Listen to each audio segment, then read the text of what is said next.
national pride.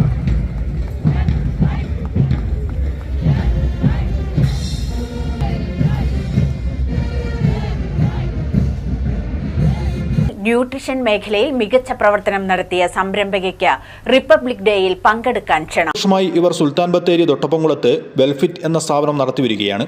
ഇതിലൂടെ ജീവിതശൈലീ രോഗങ്ങളിൽ നിന്ന് മുക്തി നേടുന്നതിനുള്ള പ്രവർത്തനങ്ങളാണ് നടത്തുന്നത്.